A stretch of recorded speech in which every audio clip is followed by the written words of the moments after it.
All right, everybody. Welcome to the new signal.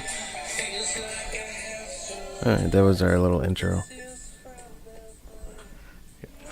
Well, you're getting a little preview of our new album that's going to be coming out soon. Should be exciting. Yeah. Is this an official episode? Or are we just testing? Could be an unofficial one. We're testing Nat's We're testing out studio. a new recording situation. It sounds weird to me in my headphones. I sound like I'm in a tin can. Well, maybe it's just... And you sound like very upfront. Well, let's see what comes out at the end. Well, we're in Nat's apartment, his condo and place downtown where he's got a room set up to record, to listen to. It's pretty nice. He's got instruments on the walls and cables on hooks and nice computer set up. We've got some microphones going. Try to make it feel homey but functional. That's what I'm trying to go for. I think he made it. Every musician really dreams of having a space if they don't have one. So it's great to have one at home, and it was good. It has been good when we've had rooms. We're in between rooms as a unit of people, but we're enjoying this idea of house music, these visits to each other's places to record and have fun, which I think there's something there. Do we want to get into what happened, where we find ourselves at right now? Well, listen, the space rental market is a very volatile one, and you can lose your spaces if you've got them just as easily as you find them. So, we were on the crappy end of losing a space, which can happen. Yeah, I did mention it to... in the intro into the last episode that we did lose our space. So people, if you're following the podcast, should know that we had a space and we lost it again. It can happen to a lot of people,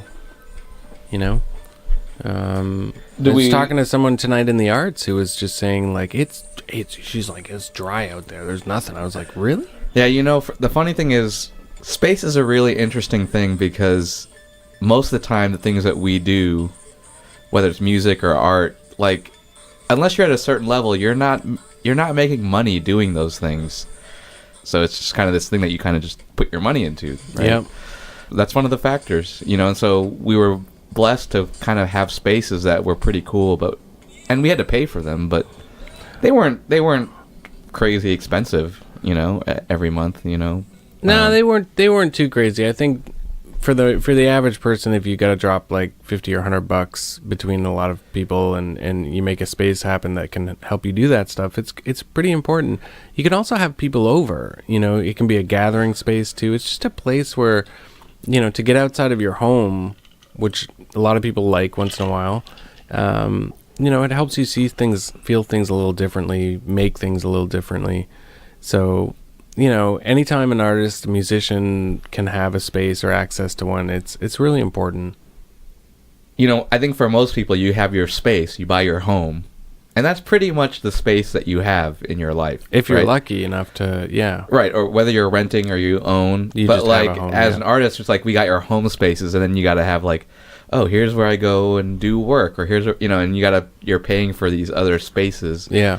Or with like Chicago Art Department, it's like, oh, I want a space where I can show my work. So that's another thing. So it's like, you can pay for a space to show your work. You can pay for a space to make your stuff, because they all have different needs. Yeah. It's like, it's tough to have an art studio in your house unless you have a lot of space. It's basically like beyond the place that you call your own that you live in. It's finding extra space for you to live depending on what you do. Yeah. We all have to do that in different ways, but I think artists and musicians and theater and dance people, like, they all got to find like actual physical space to exist in one way or another. And that's not an easy challenge. And so anyway, we lost ours is what it comes down to. And we had a space. We lost it. We found a recording studio situation. And honestly, what are the chances? What are the odds that you get into a recording studio space and then it closes like 2 months after you start recording? Like, that's Jamie's studio. He'd been around for like 10, 15 years, and all of a sudden we get in there and we're like, oh, this place is cool. I'm closing my business. Closing up shop. And then we find another space, which was great. I remember my first reaction when I got the text saying Jamie was closing his shop was, I know it was semi-joking, but I was like, I guess he didn't like our music. I know. Is this a sign? No, not at all. I just kind of like... And then we found a new space, and which we loved, and we were just getting things going. We just got things set up to where they were working, and we could have people over, and we were starting to make music and... podcasts. And then we had to leave again. Yeah, we had the to building leave. closed down. So now, like, it's kind of like, if you want to keep producing this podcast, what are our options? What's the decision making that we're kind of going through right now about the different options we're exploring? Well, I think it, like any time, whether it's a space or not, you try to make the most of whatever you have. And one thing we all happen to have, most of us, well, all of us actually, we all do have setups at home. I mean, the options are basically like, I see three options, basically. It's like, we find another space that we rent, and we kind of a practice space. That's option one.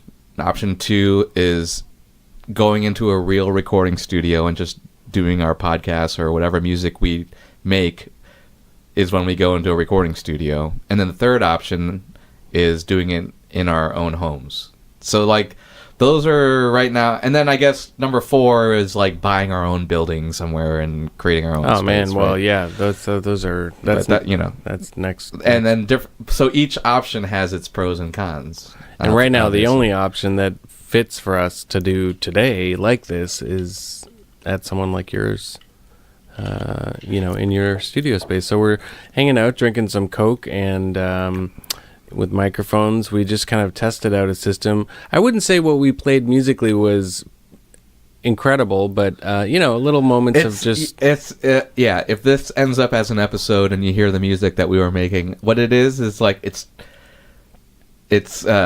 you're testing out the system and just kind of seeing like, okay, what is the sound that's going on here? What can we make? So if you notice, it's all very electronic. It's all very clean. Everything's going in direct. We're not miking a room or miking drums or miking amps. It's a big difference. So it's a different sound, and I think that could be interesting. We'll see. It's probably like 3/4 testing, and it's still a quarter like you're trying to create something actually cool. Make something cool, yeah. But yeah, for the most part, you're like, I'm looking around. I don't have my lyrics with me. I'm kind of reading posters off of Nat's wall or something like that. Yeah.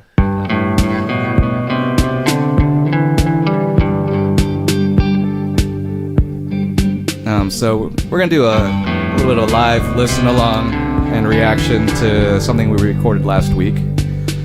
And,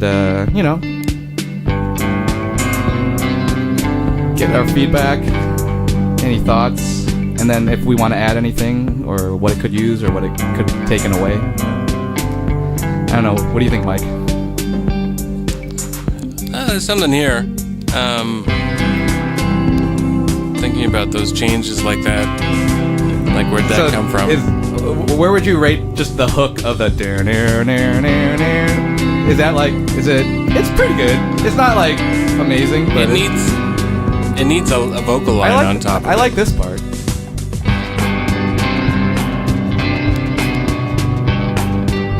I could see there being just singing on top of this. This feels like a.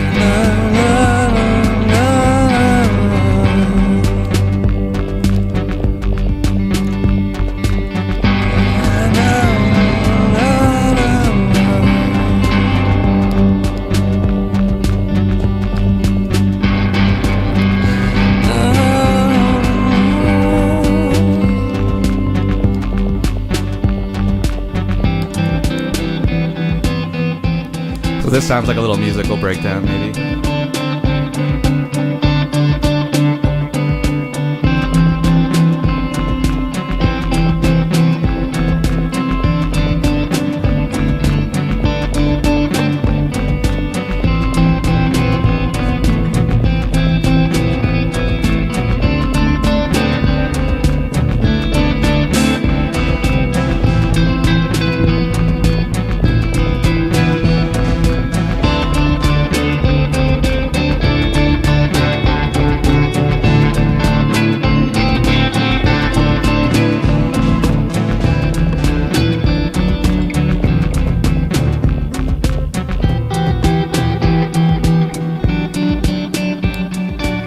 So it's interesting. Like, I love this part. What I noticed when I was trying to edit this is it was hard to go back into the idea at the beginning.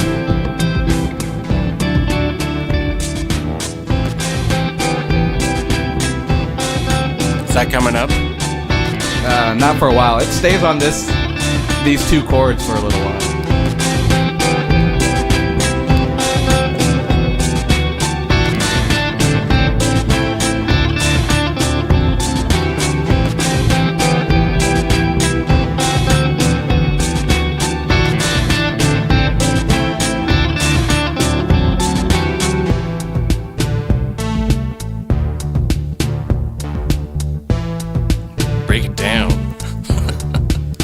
I like this part. I think Gabe liked this part, dude. All right. Let's give it a chance. Well, no, just this drum, the drum and the keyboard thing. Oh, it has like a sort of 80s vibe to it. So this is actually this is an edit. I actually just repeated a part that was earlier. So like this could be cut out, if we want. No, but if it's got a good beat, like it could be a good like kind of syncopated vocal. Wait a minute, I wanna know what is going on over here. I can't believe it. Time to destroy my life. You must have been the one who did this. Can't get rid of her. Why is she doing this? I don't know. Something is wrong with her. Why is she doing this? See how it's like going back to this thing. It doesn't work, but so either like that whole middle section is just a separate song. But that was like, but there was nothing to bridge those two things. No, because we didn't really. What if you overlap that riff off to the part that at some point bring the riff in?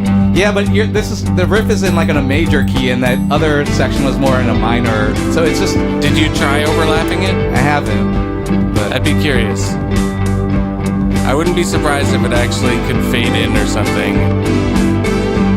Maybe not. But this almost sounds like a different song to me. Now. Yeah, it kind of does.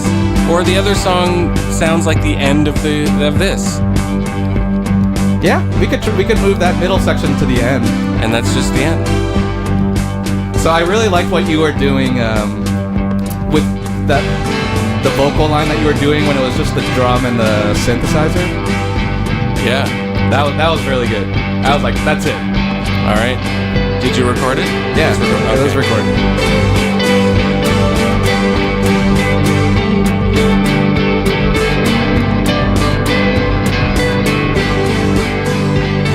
I mean, this is one of our classic layered build-ups. Yeah. But I like it. I like it.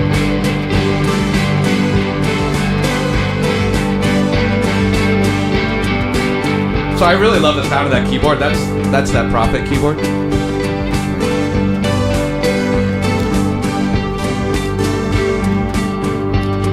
And then Gabe said he would come in and basically redo the drum track.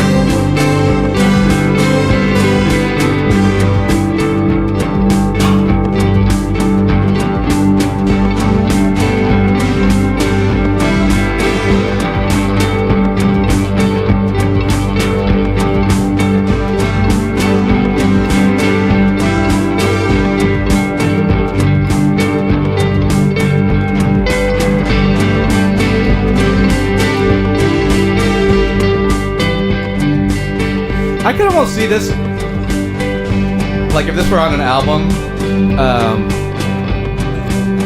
like this almost just being like one of those like where like a song idea comes back again later on in the album somewhere, and it's like kind of like a coda or a refrain or something like that. A motif. A motif, yeah.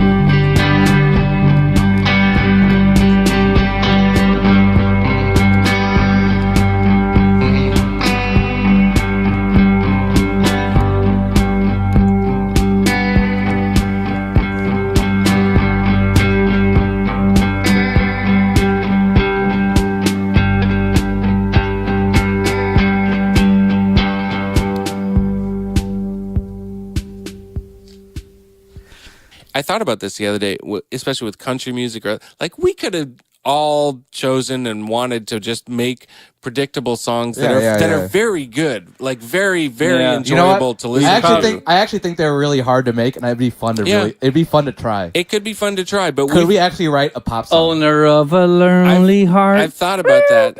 It'd be fun. It'd be fun to try. I've thought about that. Owner of a lonely heart. That's not even really a pop song. But in the meantime, we're trying to create something unique to ourselves, which is a really fascinating process.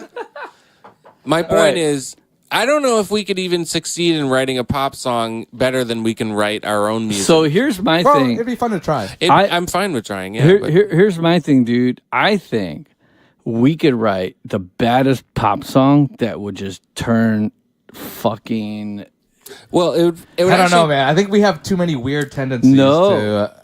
No, it would actually probably be a really good song if we're always gonna be like, oh, that's so cheesy. But that's what I want. That's what I want. Yeah. I want the cheesy. We have to learn how to be cheesy sometimes. You could call the Think song about cheesy. when we were at the birthday and all those songs that we played. I was like, dude, they're kind of corny, but they're fun. What the fuck? I mean, I think every band needs a signature corn dog to like go down with, and you know, we have a couple contenders that if we ever got a spotlight, people would hear and be like, that's got a couple hooks in there. But if we actually tried from the start and said, let's make a cheesy song, and I think we'd actually end up with something pretty cool. We would. Let's try it. Let's do it. Yeah. All right. It kind of ended up, the jam ended up here at some point.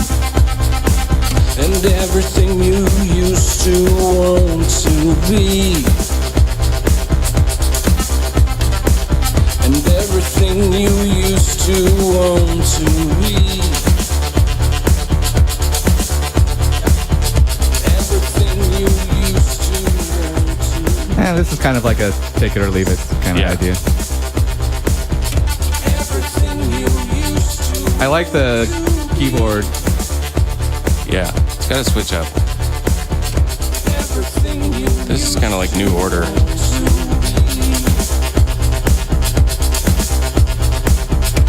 Everything you used to want to be. Okay, so yeah, I think this idea coming up here, I think there's something kind of cool here.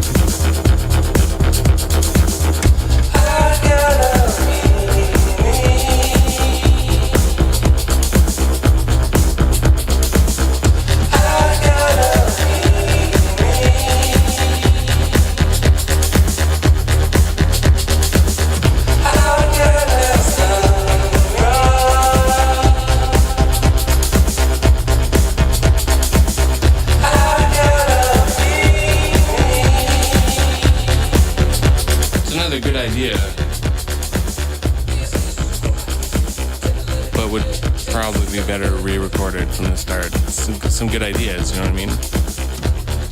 What do you mean re-recorded from the start? Well, I think the keyboards, everything's there that's interesting. It's just not, there's like little things that I'd change, like the keyboard doesn't follow a certain progression all the time. It kind of, there was a couple random notes that came in there. For the most part, it's basically just switching between two notes. Yeah, but we didn't, for the most part. I mean, we did, but we didn't in this one part. And the vocals are okay. I would say the beat's not great. Like, if you actually started and said, okay, let's do 8 bars of this, 8 bars of that, 8 bars of that, we could probably bang it out pretty good. And let's do that line here. Right. Like, the vocals on they're good scratch vocals.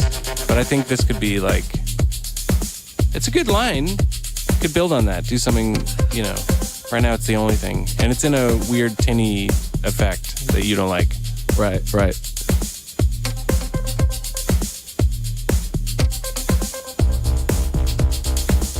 Do you think this hook right here, do you think this is a chorus or more of like a verse? I think it's probably somewhere between a verse and a chorus.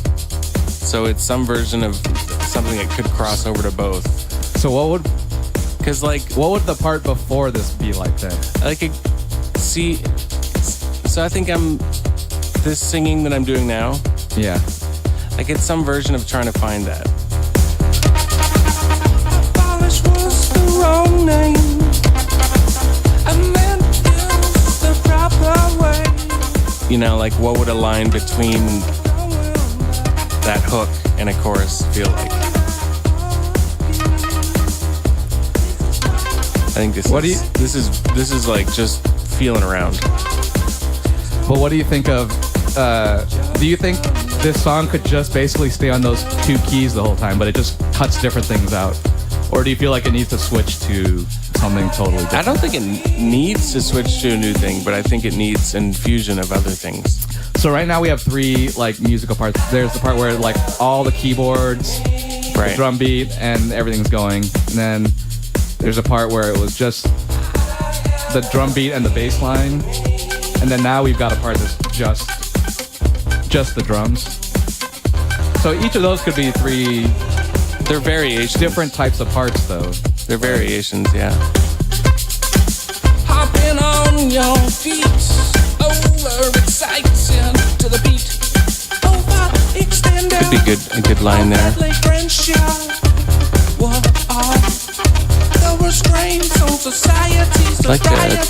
Like this could be a verse. Yeah. And if I kind of knew like what I was going for, I'd like to write 8-bar lines or something, you know. What about just getting this? I don't know why I'm talking about shaking and baking. I like this. So I think saving this as the part where it's just like just the drum and the vocal, right? And then maybe a little accents from a keyboard here and there. Oh, and the bass line. But I like because then your vocals can kind of all the like interesting stuff happens in the vocals.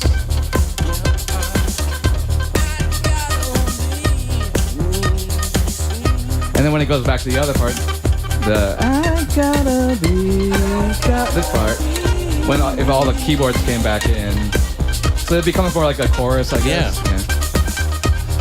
But it would be interesting if it started out as a verse thing, but by the end of the song, that's actually the chorus. Do you know what I mean? Like some version of the line during the verse is basically like, I've gotta be me, I've gotta be me, and then it goes into, by the end of the song, it's I've gotta be me. You know, that becomes like more of an anthem thing by the end. So we end on so you end on something anthemic, something sing-along-y? That's got the qualities. Yeah. You know, it could be in the background of the first part, but by the end of the song, it becomes the foreground. Yeah.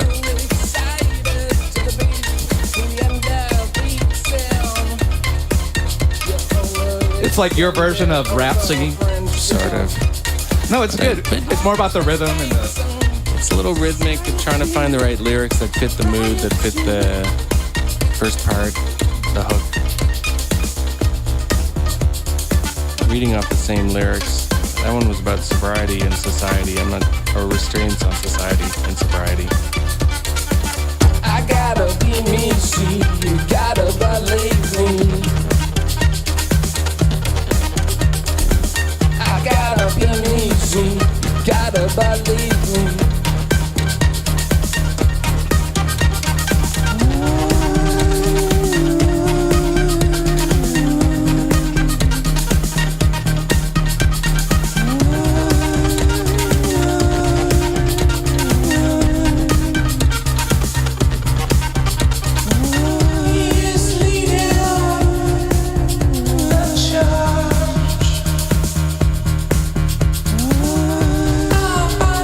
One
Okay, so if you were to look at all the album examples that we were kind of picking that we liked, well, how would you describe what's some of the themes?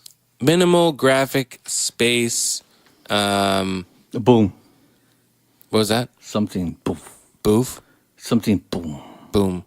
Yeah, something iconic. We were talking about something iconic. like just color. We were talking about sharp. the Pink Floyd Dark Side of the Moon album. Yeah, loose interpretation. Just something that has like a pretty graphical moment. What is it about the Pink Floyd Dark Side of the Moon album that speaks to you in this way? Well, just as a cover, it's like a very unique moment in space, and it gives a feeling that I would love people to get when they listen to the album. They look at the picture on their phones, and they're like, "Oh yeah, I like that album," because they recognize the sort of warm, graphic, minimalness of it. Like, that could be a really cool thing to have. There's a lot of albums that did it in the past with like big pictures and over-the-top portraits, and those are cool too. The problem is, like, we don't have vinyls or even CDs anymore, so we don't look at covers in the same way, like possessing them in our homes. So like, it's really comes down to like, what do you enjoy visually on the phone, and does it line up with what you're listening to? Yeah. So, we were having an interesting conversation earlier about like, do you put your band name and your album title on the cover? And we came up with something interesting, because if you're scrolling through Spotify, your band name and the name of the song is always there. So like, do you actually need it in the graphic? And we were like, not as much. Maybe you don't anymore. You kind of don't. It actually helps if you don't, because then if you have it, then you're forced to look at it. Have two sets of information to navigate. Yeah. Because I always look at the name and the title under the album, and I'm always like, okay, which one's the name again? Which one's the title? Like, I have to think about which one's the band and which one's the title. Should we go as radical as no name and title on the album cover? See, that's possible, and it actually reduces the number of things the listener can think about. So it's like, oh, that's just an image for this and not at all type. So I don't have to navigate that. What do you think about that, Gabe? That the name, the new signal and the name of the album the type actually won't be on the album cover. So when you look at it, it's just the image. So I'm all about just images. Okay, cool. I think that could work. I would actually be down if we print vinyl. I would be down for then thinking about like, maybe there's a version for vinyl that has type if it gets on printed physically, then you think about putting the name on it. But digitally, different. I like that. I like that idea. Yeah, because it takes into account how people experience music these days. And you're right. Whenever you're listening on Spotify or iTunes or whatever, you always see the name of the band and the name of the song or whatever. Yeah.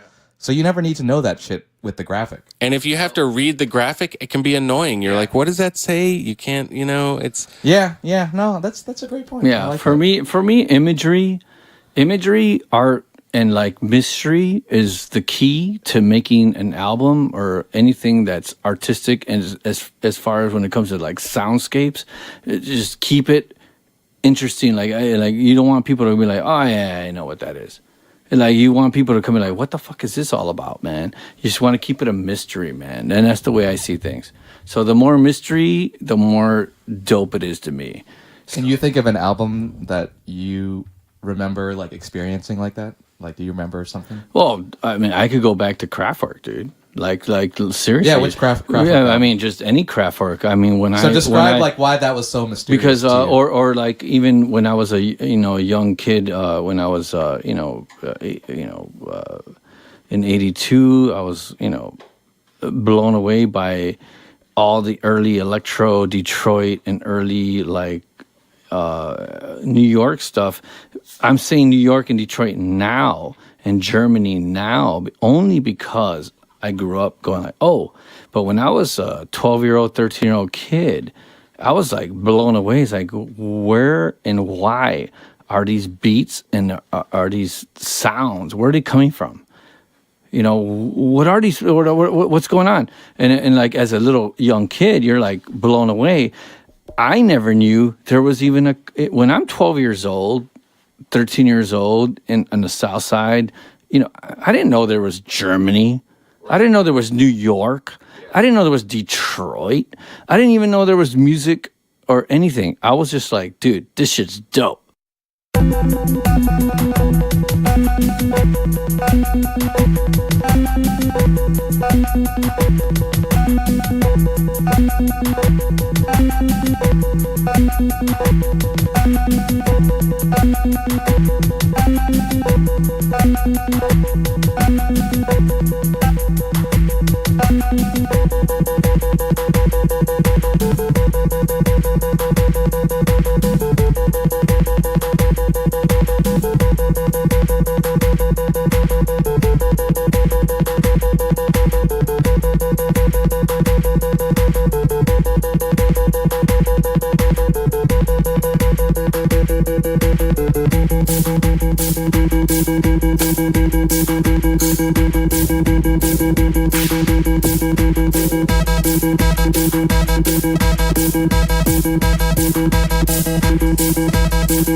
Very Sonic Youth of you there, Mike. I like it.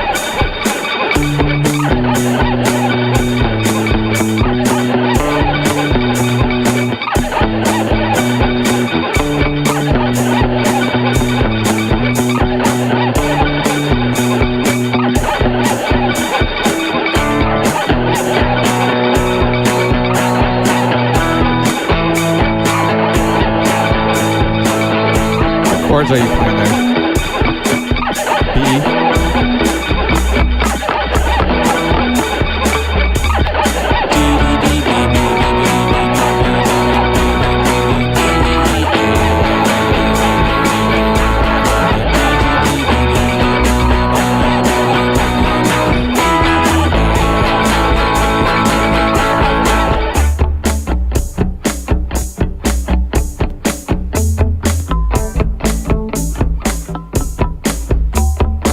Everyone counts the system. Everyone counts the system. To believe the ones you have to believe. Everyone counts the system. Call on those as you need. Call on those as you need me. 'Cause everyone counts the system. Everyone counts the system.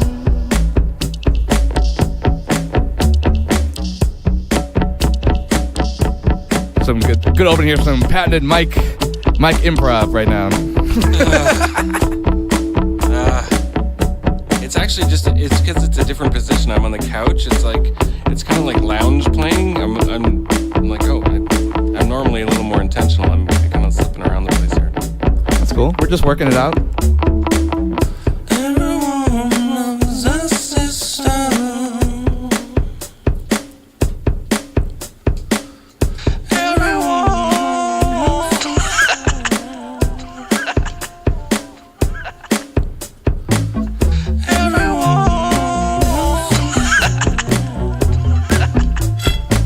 I can't tell what's real and what's looped.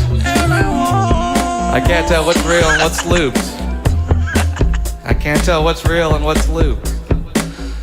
I can't tell what's real or what's looped.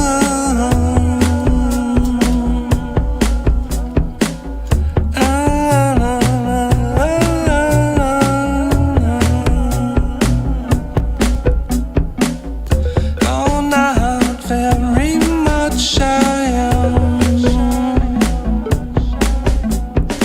Oh, not very much I am. I don't seem to my eyes.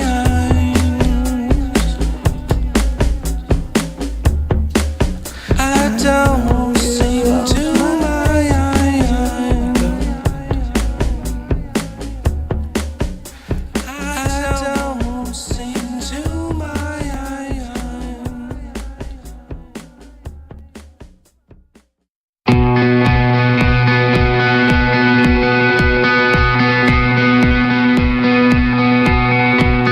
I am sick, 'cause it still exists. Only energy I've got in me, I've got. I'm sick.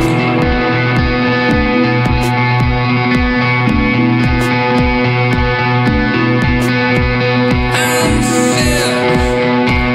It still exists. The only energy I've got in me. I'm sick. It still exists. I'm sick.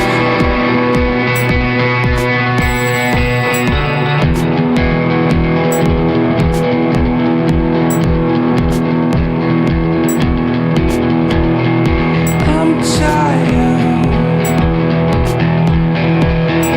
How long will it be? I'm tired. How long will it be? I'm tired. I'm tired. How long will it be?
think about Otherwise, you're think wasting about how it. much music is being released, and So- something's so- got to cut through. So wait, Yeah. wait, Hopefully what you make I is wanna, like I that, want to but- cut through your sentence right now, and my cut through your sentence. No, I totally see where he's coming from, but my cut through your sentence is, dude, we don't know what that is. We will never know what that is. You don't know what it takes or what it is that's gonna make, like, boom. Oh, that's the track. Yeah, dude, there are people who don't even have labels and they're just releasing shit on YouTube, and there's boom, they just blow up, and they're next thing they got millions of hits. Like, all I'm saying is there is no formula. But there's All you got to be gotta do- some substance, even if it's silly or stupid, or it's usually there's something in anything that goes that way. Like, it's got to be something. It can't just be like because we exist. It's got to be a little bit more of like, is this genuinely worth somebody's time to want to not only listen but also like react? I agree with you, and I think people will react. It's gonna happen. Well, it'll be an experiment. You don't know until you we'll put find it out. Yeah, we got to put it out, and then we'll see what happens. It's you know? interesting to be in that position where you're like, I mean, I believe there are people out there who would like this. It's just a matter of like, how do you find them? You don't. yeah. So Music the finds reason them. why I You- think of you the new shoot the signal is like opposite. this is going to be us broadcasting out to the world and figuring out like where we're going to be broadcasting like a signal and finding out like where are pockets of people that would actually enjoy Yeah. this. So here's a really good question: how do you guys find your new music? is algorithms. So, for example, I find out a lot about new music through reading, like, say, Pitchfork. Wow, you read that shit? Yeah, I'll check the website Yeah, out see, like I won't. I once won't. every couple weeks and just Great. see like what they review, and I just go through Spotify and I check them out. I'm like, do I like it? Do I not like it? And then I Nice. just, but otherwise, I don't know how. Like, I don't. Yeah, I don't. I, don't literally meant it when I said algorithms. Like, Yeah, that's the only other way way is like Spotify Yeah. discover It is discover weekly 100%. playlist. 100%. That's the only other way I find new music. But Consistently, yes. I put them all into playlists. So anytime I really want to dive into any band I like, it's playing, and I'm like, let me go check this out again. And I go to like their page or something. Yeah, like that. so you're listening to you guys right now. The only music I listen to is if somebody introduces me to it, or if you guys write it, or if I'm actually involved in it. And that's it, dude. When you tell somebody that you like a band, okay, it's got to be a pretty kick-ass band for me. When's the last time I told someone, "Hey, Nat, you really should listen to this band"? it Right, only right, works. right. It only works if you kind of keep telling me about like. It doesn't work with just like one time, but But, if you like- kind of keep like but James just- Blake, you keep bringing up James Blake. Oh, that's true. Or Alt J, and at some point, like now, James Blake just released a new album, so I'm like, okay, I'm gonna check it out. But and I James took Blake, a listen to it. James Blake is great, but that's like 5 years. That's 5 years ago.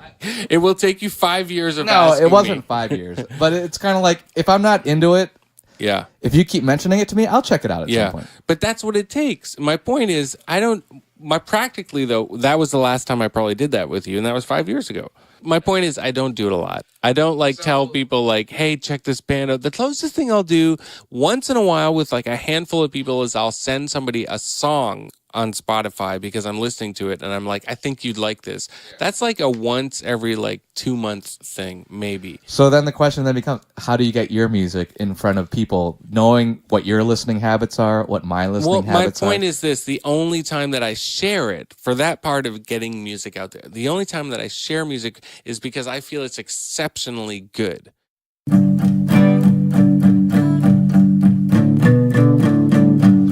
12 times I thought I was a prophet.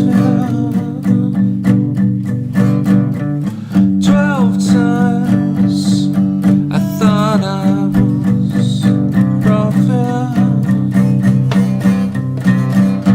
Realize you're only good as you think.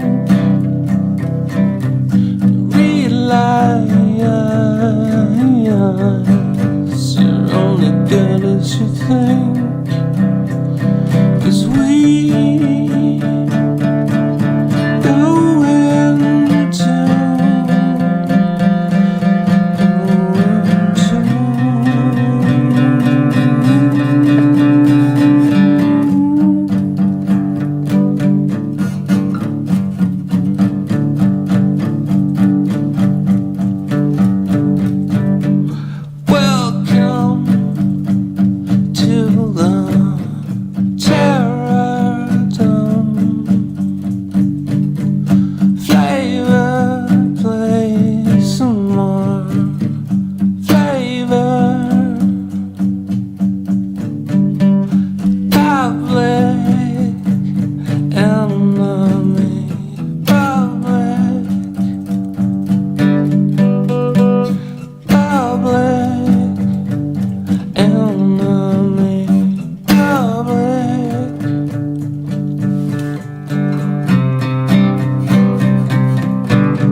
Tonight we've had in the house We just had more noodles.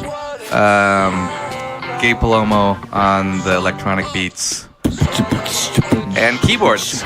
Gabe played some keyboards tonight. Nat was on the keyboards, and Mike was on the vocals and guitar tonight.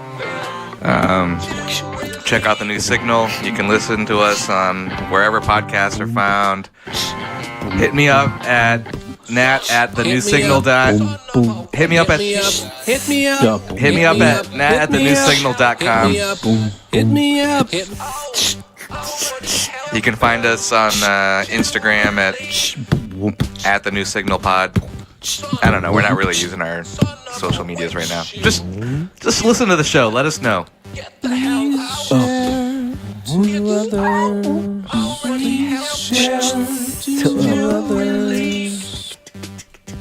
Have a good night. Son of a witch, you get the hell out. It's all already helping to relieve. Son of a witch, you get the hell out. It's all already helping to relieve. It's all already helping to relieve. Son of a witch, you get the hell out. It's all already helping to relieve. Son of a witch, you get the hell out. It's all already helping to relieve. Son of a witch, you get the hell out. It's all already helping to relieve. I'm starting to see how to believe, how to believe. That's what it's all about. That's what it's all about.